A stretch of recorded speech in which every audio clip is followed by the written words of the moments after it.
Hey everyone, this is Innovator's Mindset with Lady Jade. There we go. Music and everything.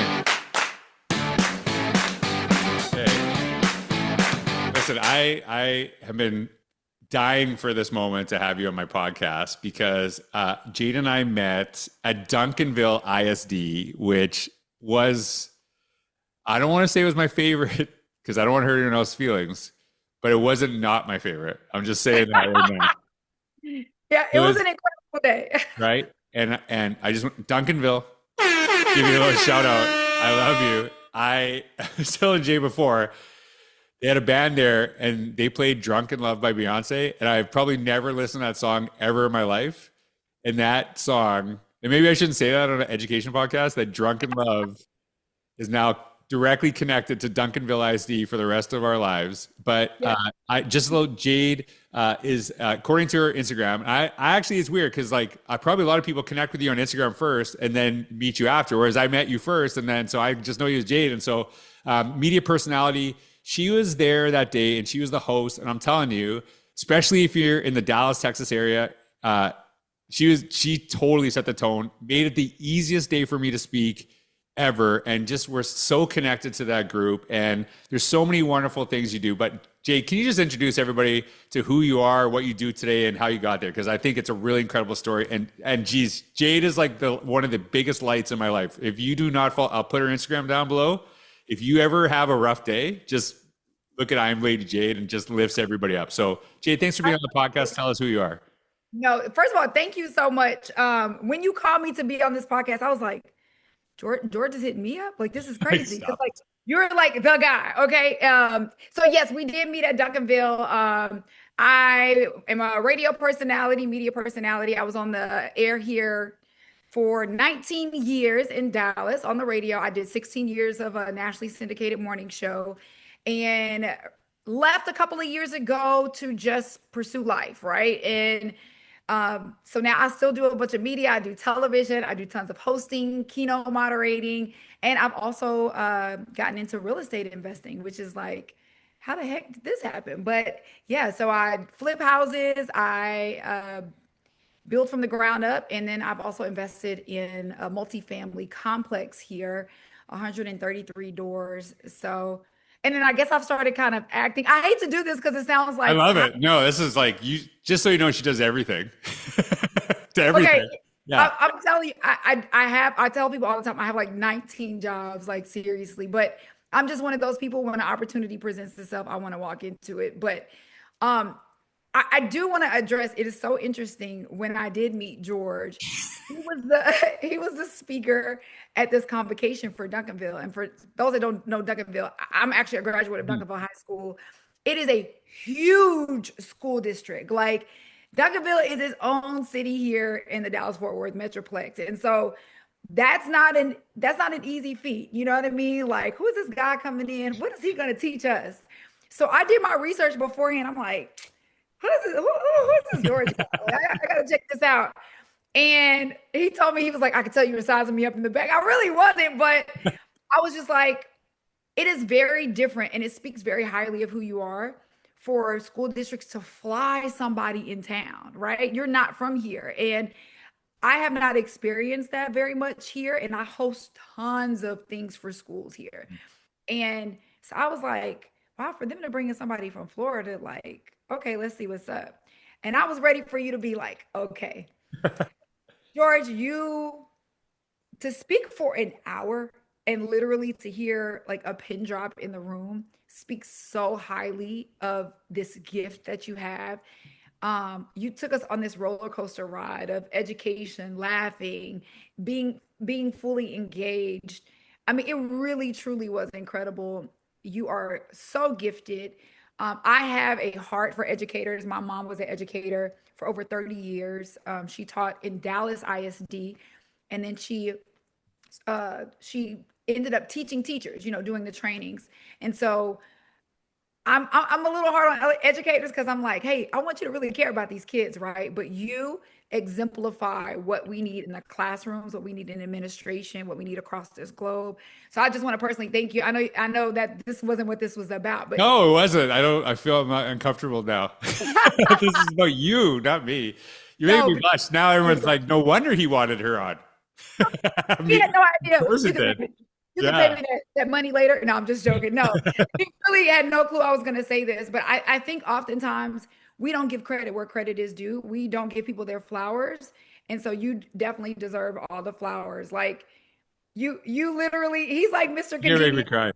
Yeah. Okay, hold I on. And cry I all gotta the say time. one thing. He he mentioned the band. So yes, this school had a band, and I didn't know he was a speaker, but he was like out dancing and having a good time with everybody beforehand. So you really are that guy. So I just want to, I just got to give you your props for Yeah, sure. listen, and as Jay, I so appreciate it, and I love what I do, and it was this is the thing that really connected with me when you were there. I'm sitting there watching you, and the way you connect to that community. I know you're from there, but I know that was like a benefit for you, but you just like really were immersed in the room, connecting with people. And I'm sitting there thinking, this is going to be so easy. Like she has set me up so well, and you just get people pumped up. But like it wasn't, I've seen hosts before that are, have all the personality and the charm, and you have all of that obviously, but you really acknowledge, and I think especially now, you just really acknowledged the staff, the community, how important their role is. And I know that was really meaningful to you as someone who grew up in the area. And so why was that kind of special to you to be, because I know you've been there before. Yeah. Why is it like special to come back to your community? Because I was like, I it was like weird because I didn't even know you before, like meeting you before, and I'm like so proud of you. You have the right to be proud, but you were just so great, and they just loved you. And I think it was just to have someone that's not directly affiliated with education really understand the impact of educators, and and you mentioned your mom was a influence with you at that too, but like why was, I don't know, I don't want to say it's easy, you made it seem easy the way you connect with people, but why is it like so important to you when you go through that process? Well, I'll say this. I think it's actually more difficult to go back to the place where Mm. you graduated from, um, because it's almost like they say, it's harder to please home sometimes, Yeah. right? So there was I do feel a heavy pressure when I go back, and you never know how people are going to respond to you when you're on a stage. The reason why I love being around educators is because they literally are the foundation of our future. Mm. And it means so much to me, again, because of me watching my mom as an educator. But even more importantly, I always thought I was going to be a school teacher. Well, God opened up the door for radio for me. But one of my favorite parts of being on radio was the access I got to be able to go into the schools, because it's so important that no matter what our platform is, whether we are teachers, I don't care. You could be a janitor, you could be a principal, you can be a person that works at the Dollar Tree. People are important, and the way that we Mm. treat people are important. And to me, the most successful people in life treat people well and they shine a light. And so I don't even think when we talk about education, you don't have to be the best teacher, but you do have to have a heart for people. Mhm. When you have a heart, I think that it transfers into everything that you do. So in all honesty, when I'm on a stage and I'm hosting, or if I'm moderating a keynote, or if I'm interviewing a panel, um, it's not about me being great. It's just about I really am interested in what people have to say, because I learn something everywhere I go. Being able to connect with people everywhere I go, um, I think that people like you and we like they think that we're coming in to make a difference. No, when people engage back with us, it makes a difference to us. It keeps us going. It encourages us. It puts this light up under our behinds and makes us want to continue to do more and be great for the world. So um, I love what I do because I love people. And it's so funny. As much as I love people, George, people don't believe this, but I'm actually more introverted than I am extroverted. Mhm. So I do come back and I crawl in my little shell and I have to recharge and be quiet for a while. And then it's like, it's time to work again. And so, what does work look like for all of us? I think no matter what you do in life, work looks like shining your light.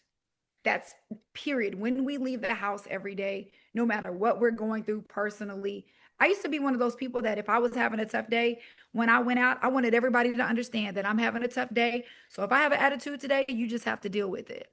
And then God convicted me on that and said, you don't know who is looking at you, who is watching you, who needs your hug, your smile, your laughter, your just bright presence. And so I had to learn to start compartmentalizing. Okay, I'm having a rough day.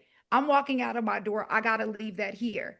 What's wrong with me being at a grocery store and just, offering a little smile to somebody that passes me, or saying, "Hey, how you doing today?" Or, "Excuse me," being polite to people. Because one person, my old mentor told me, you never know whose life you're saving by one smile. You Mhm. never know whose life you're saving by one conversation, or, if I accidentally bump you on, I'm so sorry. Humility will get you a long way in life. And so I don't even know if I really answered your Oh, question you to be totally did. um, but yeah, that is for everybody that's trying to figure out what their purpose is. Just start there. Just start being kind. My radio career extended because I guess over the years I didn't realize how I was making people feel. Mhm. People never forget how you make them feel. And if you make people feel good, they want to be around you. Just like that's why I was so excited when you called, when you hit me up, it's like, you want to be on the podcast. Heck yeah. Not because you're George Couros, right? But because I'm like, I love this guy. This guy is so cool. Why wouldn't I want to be on a podcast with him? It wasn't about your name or your status. It was about who you are, because I've met tons of people with name and status that are not very nice, and I don't want to be. Yeah, you know what I mean? Oh, nice. Well, Yeah. and Jay, this is why you like totally nailed it with this question about education. One of the things that I used to say, especially as a principal, that anytime you pass a kid in the hallway, whether you teach them or not, like make sure you acknowledge them, because that one moment could totally change that kid's life. And I was actually remember I was in Milwaukee. A good friend of mine, her name's Deidre Raymer, and she's superintendent there.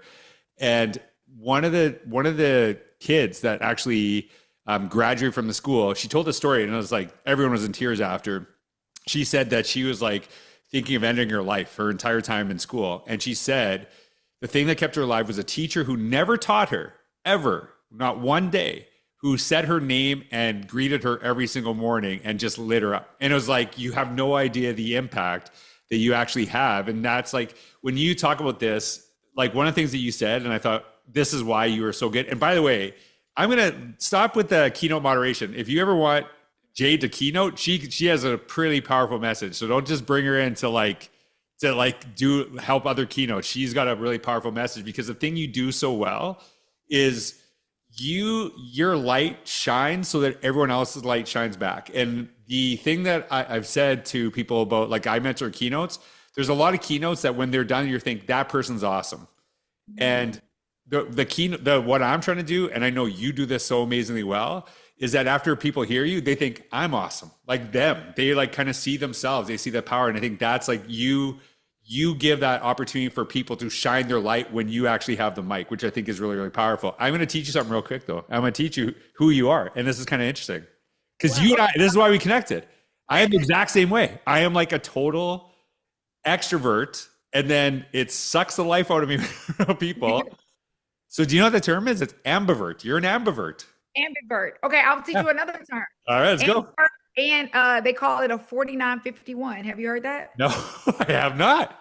Look, can you tell I've been to therapy before? So, because I didn't understand, because I used to feel like I was so extroverted. I have heard the term ambivert.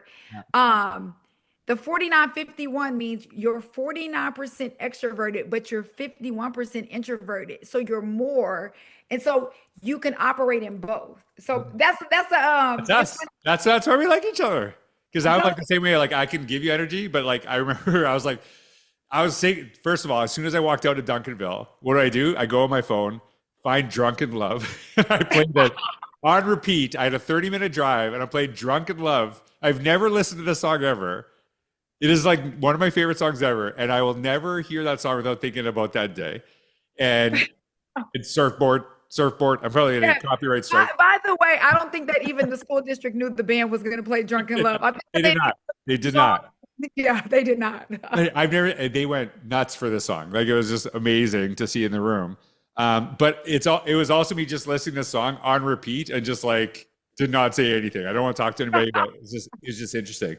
Here's a little side question, because you talked about A lot of the real estate stuff you do, and I know this is like mostly the 99% of the people who listen to this are educators. One of the things that I am really passionate about, and I've been working on this with several schools and actually some in the Dallas area, is the idea of financial fluency. So one of the things that I really want to focus on, how do you actually teach kids to basically learn how to leverage money? Not like, hey, because we always talk about financial literacy, and it's like, hey, pay off your credit cards and all this other stuff, and like, here's how you pay taxes. And it's like, I never learned in school how to basically use money to make money. And I think it's actually like, we really want kids, there's a lot of kids, basically intergenerational poverty, have all these issues, but they don't learn about money. They don't learn how to do this and to get them out of some of these things. So like,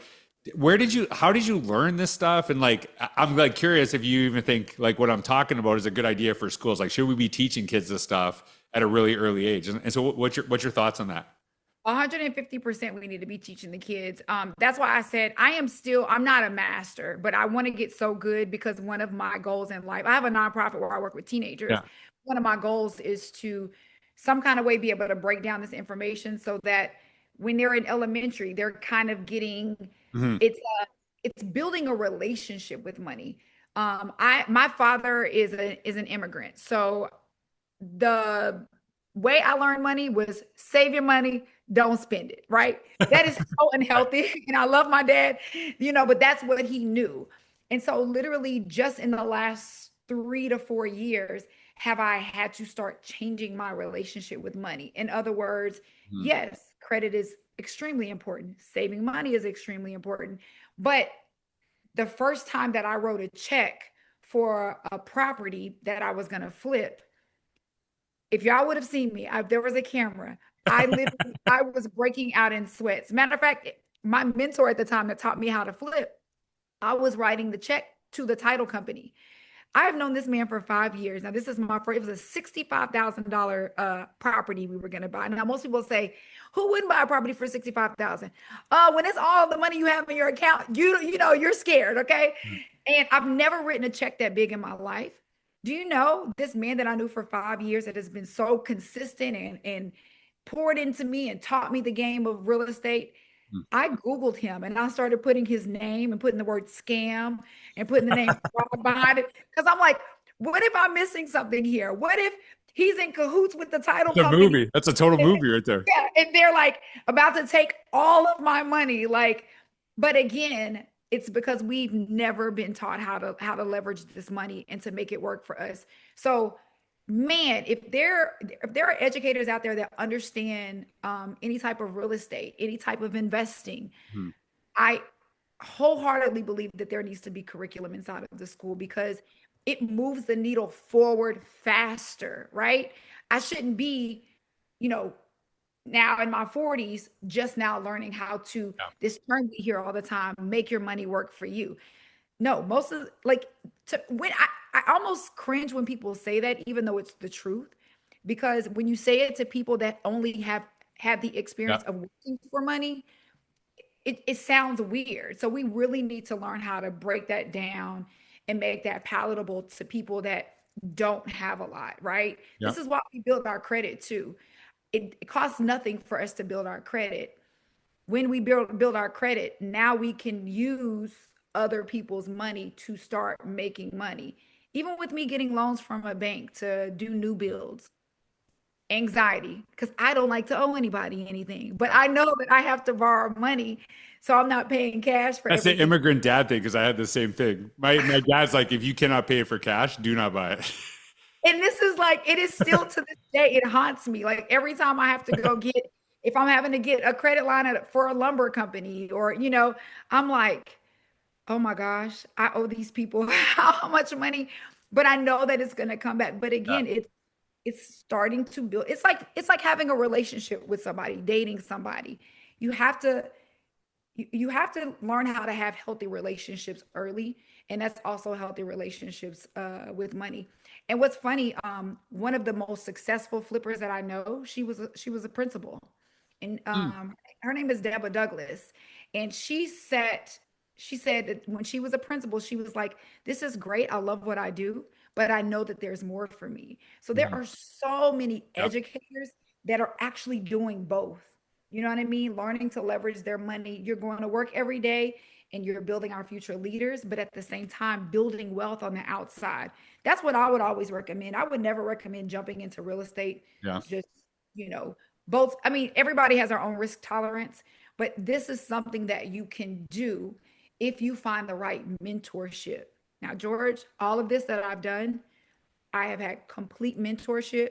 Had I done this on my own, this would be a whole different story right Yeah. here. I'd be sitting Sure. here hundreds of thousands of dollars in debt. So getting great, reliable, honest mentorship, and your mentor should always have a mentor, and your mentor should always have receipts of like students that have been successful. You got to be careful online because there's a bunch of gurus online. So, I mean, if anybody wants to ever DM me, I could send you people that I know that are really great Best. mentorship wise. You're the But best. You're the best. And yeah, like just so you know, Jade has 311,000 followers on Instagram. So know I what cannot happened. wait till you get flooded with DMs on this. This is gonna be amazing. Just DM me. Barely anyone follows me. Just almost 500,000 people. It's funny. The one of the books that really helped me, and I don't know if you've ever read it, is called Money by Tony Robbins. That totally changed a lot of my perspectives, and it just kind of taught me stuff I was like I had no clue about at the time. This you actually get a kick out of this. I'm working with a group of teachers in Atlanta. I remember this very distinctly. So we're learning about AI, and right now, if you're in education, half the people are like, do not use AI. And half people are like, we need to use this, right? So that's the room. So I mentioned that I'm new to the United States, been here a couple of years, but you have some weird investing strategies here. Like you have 401ks, IRAs. It's really different than Canada. Yeah. And so I said to them, one of the things I did, and this is actually true, I moved here and I was talking to all these people and they would give me different information. And I was like, trying to figure this out. I'm like, you know what? I want to retire in 10 years. I want to have a certain amount of money. What is the best tax incentivized strategy to do this? And so I just threw in a chat GPT and I told me, who I am, what I do, I'm self-employed, blah, blah, blah. And it just gave me a plan. And it like mapped out the next 10 years, how I should invest and all this other stuff. And so you'll like love this. So for the next 30 minutes, not one teacher listened to me on anything I said because they all popped open their computers and they started having their retirement, which I thought which was the point, right? Because I wanted them to see, because I wanted them to learn about this stuff, but then also they saw value of like using AI for themselves. But it was so fascinating, because I'm not going to retire in 10 years, but I kind of just threw that in, because I knew some of them were going to, and they're like, I want to retire in 10 years. And so they started figuring out those strategies. So like even just kind of like throwing some questions out, like a thing like on AI could really help. I do want to, just so you know, if you're listening to Jade, you can tell she's awesome and she has so much knowledge on so much stuff. Super humble. And I'm going to kind of put you on the spot here because we talk. Yeah, this is happening. So I've been bugging you now. I want you to write a book. And this is what you said. You're like, who would want to hear anything that I have to say? I'm like, you have like hundreds of thousands of followers on Instagram. People obviously care what you have to say. So here's the put on the spot moment. If you could think of something like if you could write that book, what would you share with the world? What is like off the top of your head? And I know this is like, just so you know, this is like come up about 12 minutes ago. So I'm like so putting you on the spot and you don't have to like sign anything today. But if you thought about it, like I'm signing something right now because this is on video, but it's okay. on video. It's on video. What would you share? Because I know like there's here's the issue I think you're gonna have. You have so much to share, and I think that's like you're like I would love to talk about this. I'd love to talk about this because your ability to connect with people is absolutely amazing. How you kind of look at creating opportunities for yourself. Your focus on like when I connect with your Instagram, I could be in the worst mood ever, and I see one of your stories. I'm like, oh, I'm good. It's like, and you're like, you are such a bright light on the world. And seriously, we need those lights more than ever right now. So, like, what would you think off the top of your head would be something just like even a surface level? Like, maybe I'd like to talk about this. Great question. This is what we call it. I know radio enough. This is a stall tactic. I see. That's a Um, really great question. I know you're joking. yeah. You got stuff. Um, off the top of my head, I would maybe say something along the lines of like the power of the pivot. And the reason why I say that is because when I left radio, again, this was my first job out of college. I was there for 19 years. That was a lifetime. I believed that that was the best that God had for me. I had truly convinced myself, um, and I put a limit on God. And from the day that I left, and I'm talking about, or it was either power of the pivot, do it afraid, because I think that a lot of people think that to make these leaps or jumps or try new things, you're waiting for this peace to settle so you know. No, like you have to do it afraid. Um, it literally catapulted my relationship with God, and it literally catapulted what I believed my abilities were. I didn't know I had all of these things inside of me. I didn't know that I had all these that all these opportunities were out in the world, because this is the one thing that I knew, and it was safe. Either that or um like something, I don't know why this is popping in my head. Somebody's gonna take these titles from me, or it's almost like, where is my village? You know, I think when we're talking about kids, they say it takes a village to raise a Mhm. child. But man, adulting is so lonely. Right. And I'm like, where is my village now? Like, we need Mm. each other now as adults more than anything. And especially now for me, and this is kind of off topic, my mom just got diagnosed with early stages of dementia. And it's been one of the toughest Mhm. battles, because, and this is a phrase that I've come up with. When you become your hero's hero, Mhm. you just want your hero to still be your hero. Right. It is so it's it is gut wrenching, right? It feels so lonely. And um I'm like, do I need to start a support group or find a support group for this? Because I've never had this experience of becoming the caregiver, now becoming the parent to my parent, and wondering if I'll be able to handle it all, because it's a lot, you know what I mean? And so those are like right off top, those are the those are like the couple of things that kind of pop in my mind. Um, but again, when I tell you imposter syndrome is for real, because I'm like, yeah, but it's Not not for for me. you. Getting rid of it. Listen, first of all, your family is amazingly proud. I can tell that right away because you're just an incredible person. And this is, this is the reason I would put you on the spot here is because I just want to hear you say, but there's a quote I shared in Duncanville. I don't know if you remember this. It is, and it's something I wrote about years ago. And I talked about risk. What is risk? Risk is moving from a comfortable average in pursuit of an unknown better. So Jade has this great radio career and could have just said, I'm doing this. And she's like, you know what? I want to do something better. And you took a leap to do something because you had that comfortable average and you went and you created it. And that's like the big message that I always try to really focus on, like don't stay in places you're not ultimately happy, right? There's always something there, but you create the life you want. I really believe that. And you have done that so well. So I think I'm like, I already wrote it down. Like we already got like titles and stuff I got going down here. Cause I think so many people, this is what I think people need stories like yours where they're like, they just kind of feel they're there, but they're not where they want to be. And it's not I don't like, I'm never really focused on, I know this sounds weird. I'm not really focused on happiness. I'm focused on purpose and presence. And you can tell where you are, that you are present where you are in that moment, but you live with purpose. You can feel it when I connect with you. So we got a book. This is a book of brewing. I know this too, right? So Jade, I know we went a little bit over time, and because I wouldn't stop talking to you before we even started recording, because I have so much I want to talk to you about. I'm like, can we do another 30 oh minutes? yeah, she's so good. Listen, everyone, I'm gonna connect with I am Lady Jade on Instagram and make sure you connect with her. I don't know about the DM stuff because like you got a zillion followers already, so just so you know, like if she doesn't get back to you right away, she's got a bajillion followers. So I seriously, you were such a highlight for me this summer, and I'm sorry, but you're stuck with me now. Like I am not gonna be. You are my circle forever. Okay, so Thanks so much for taking time to be on my podcast. Like, I really hope we get to work together again too.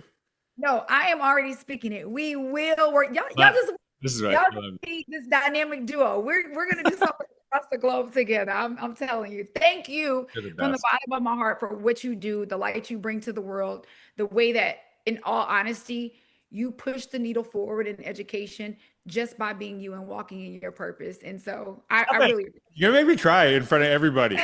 I'm serious. She Yeah. is Jade is such a wonderful person. Maybe I'll see you back in Duncanville again too. That what a blessing to meet you and to work with that group that day. So everyone, thank you so much for listening. Jade, thanks so much for being on. You totally made my day. And I needed my day to be made today too. So thanks everyone. Have a wonderful day. Take care.